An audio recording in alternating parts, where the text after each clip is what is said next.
રણુજાના રાજવી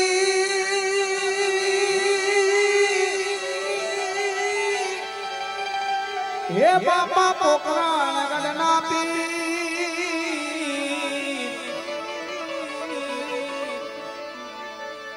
આવી અરજી હે સુણીને પધારજો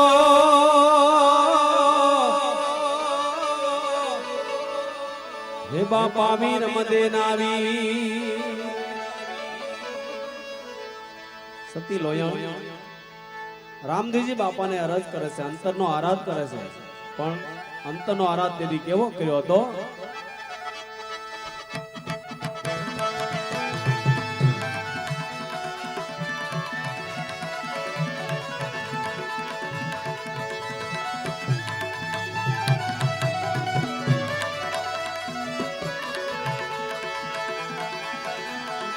હે મારા અંતરના આરાધ્ય પીરવેલા આવજો.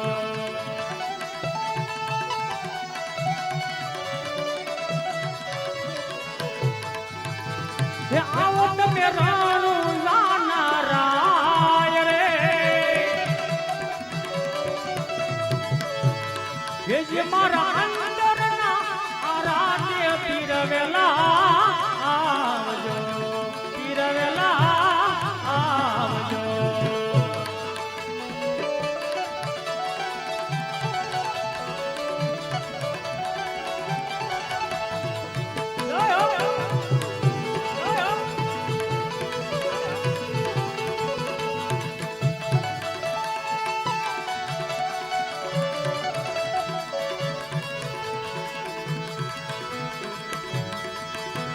એ જે તમે દ્વારકામાં યજમાનને દર્શન આપ્યા,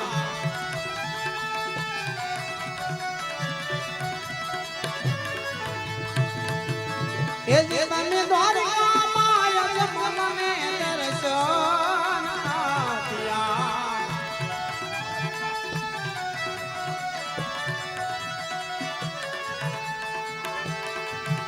એ ફેર તમે અસમલ ઘરે અવતાર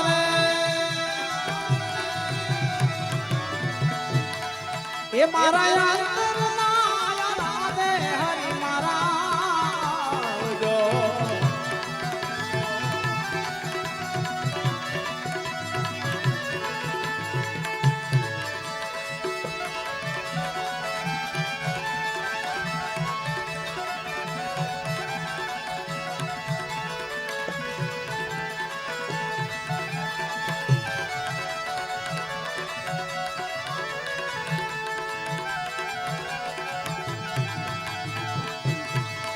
તમે ભોળવે રે ચડીને ભેરવ માર્યો.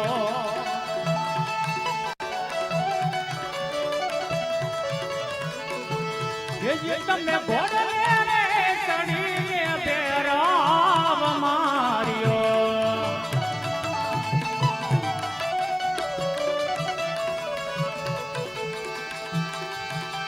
ઉતારો તમે ભૂમિ કેરો બાર રે.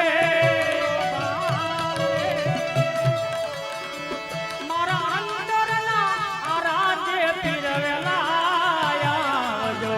આ પીરવેલા આવજો.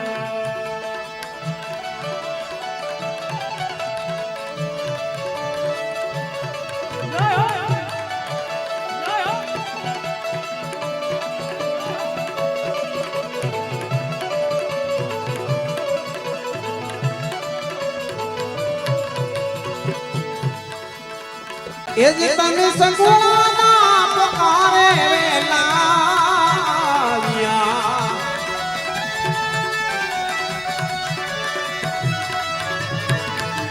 એ જે તમે સગુણાના પોકારે વેલાવ્યા,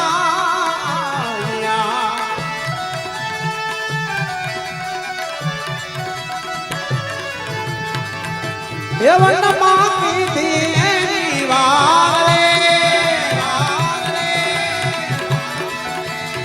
એ મારા અંતરના રાધે હરિ મારા આવજો. હરિ મારા આવજો.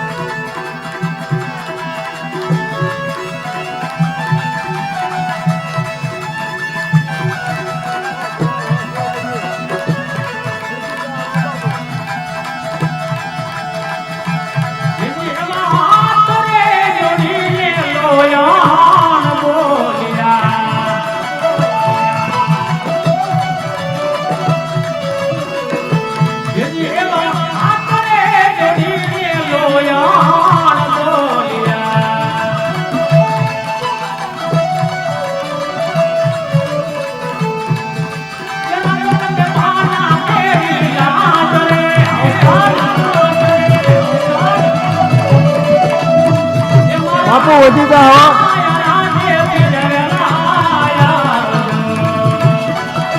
લોયર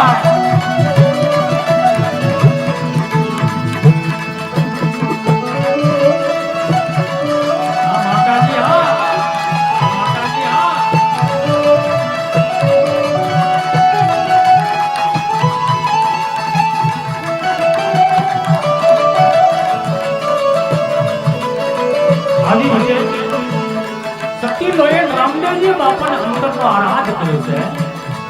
એ આરાધે સાંભળી રામદેવજી બાપા આજ આઠકોટમાં બતાવે છે. આ બાજુથી લાખાજી નશો કરતા કરતા ચાલ્યા આવે અને રામદેવજી બાપા આઠકોટમાં આવી સતી લોયરને આથી શું કહેવા લાગ્યા? લોયર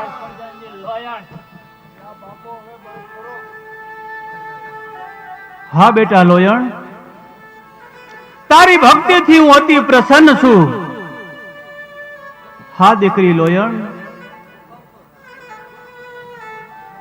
તમારા જેવા સતી શક્તિએ આ ધર્મને ઉજાડ્યો છે, સનાતન ધર્મને પાળ્યો છે. હા બેટા લોયણ, તું તારા તમામ ભજનના પુણ્યનું ફળ જેના માટે સમર્પણ કરે છો, તારો દેહ ત્યાગ કરીને પણ જે લાખાજીના કુંવરને તું જીવતદાન આપવા માંગે છો દીકરી લોયણ. હા બેટા, પણ તને એ વાતની જાણ નથી. એ લાખાજી આજ મદિરા પાનમાં મશગુલ બન્યો છે, વ્યભિચારી બન્યો છે. દીકરી લોયણ, તારા ઉપર બેટા એ કુદ્રષ્ટિ રાખીને બેઠો છે. બેટા કુદ્રષ્ટિ રાખીને બેઠો છે. હા દીકરી લોયણ, તો આટલું બલિદાન શા માટે બેટા લોયણ? આટલું બલિદાન બેટા શા માટે? હા પ્રભુ, હું તો બધું જાણું છું પ્રભુ, પણ ધર્મના પંથે કોણ પાપી અને કોણ પુણ્યશાળી પ્રભુ?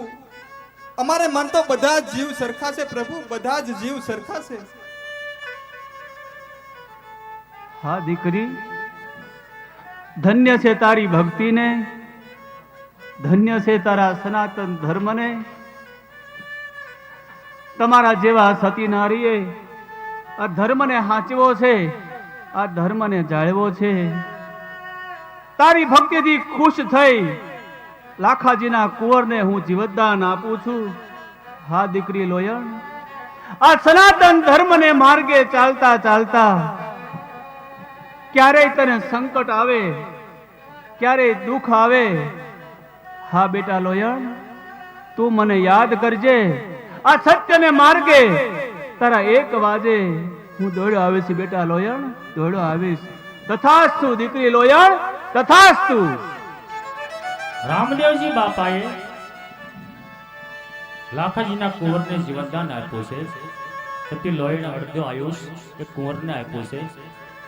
એ કુંવર એકાએક ઊભો થઈ જાય છે, સાજો થઈ જાય છે. આ બધું લાખાજીએ નજરે જોયું. લાખાજી ત્યારે સતી લોહીના પગમાં પડી ક્ષમા માંગવા લાગ્યા.